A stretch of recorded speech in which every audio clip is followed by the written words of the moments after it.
how do you know?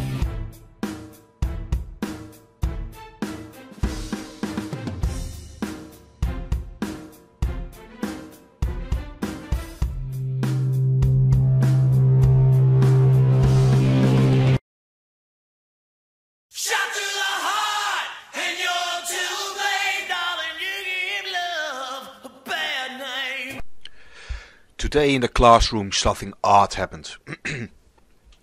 We somehow strayed from our learning topic and for a while talked about God and religion. And that's probably because our teacher is an atheist too, and we sometimes end up talking about belief when looking at daily news topics.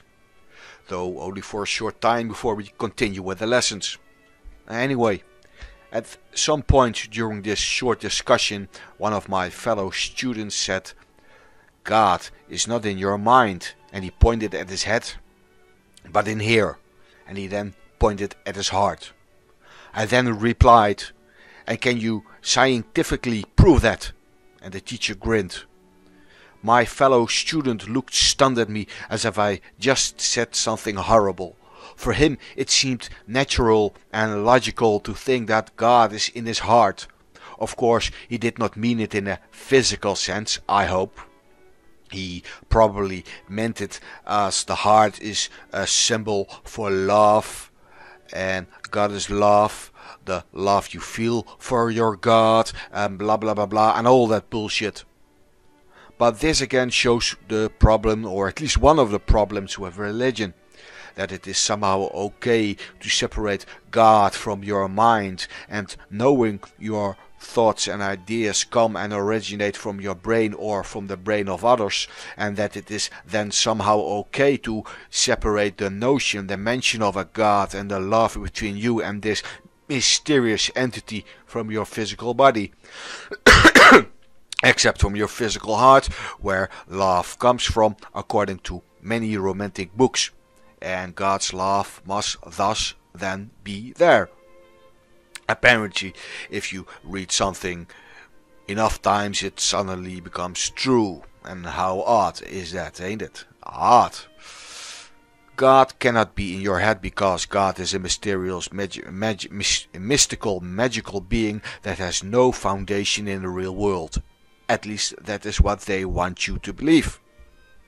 But it is impossible to prove God exists scientifically. At least no believer has succeeded yet to beat the empirical scientific processes you need to go through to get the recognition. Not able to prove God exists, and in this specific case you have no proof that your love for a God or goddesses is real. God or gods do simply not exist. The love you think you feel is a feeling for a non-existing entity, and it is all in your brain. It has no foundation in the real world of reason and logical thought. Well, perhaps thought, as it is in your brain. Anyway, so where does the love for God come from? Well, simplify the question. First answer me, what is God?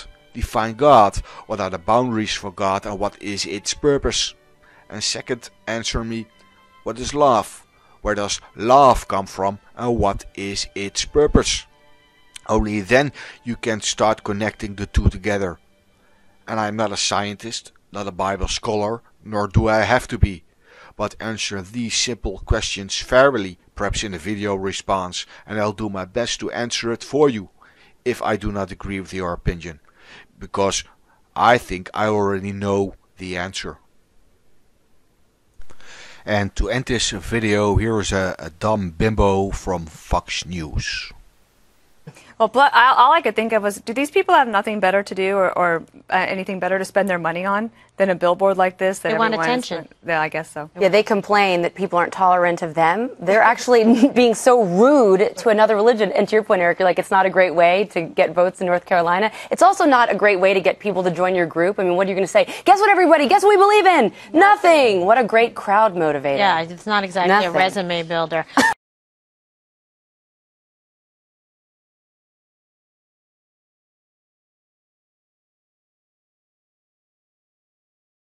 Take the punishment accordingly.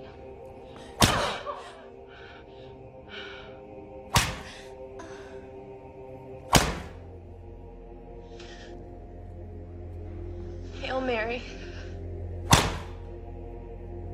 full of grace. I didn't tell you to seek penance. Blessed art thou amongst women. Be quiet. And blessed is the fruit of thy womb, Jesus. Both of you be quiet. Holy Mary, Mother of God, Quiet! pray for us sinners now and in the hour of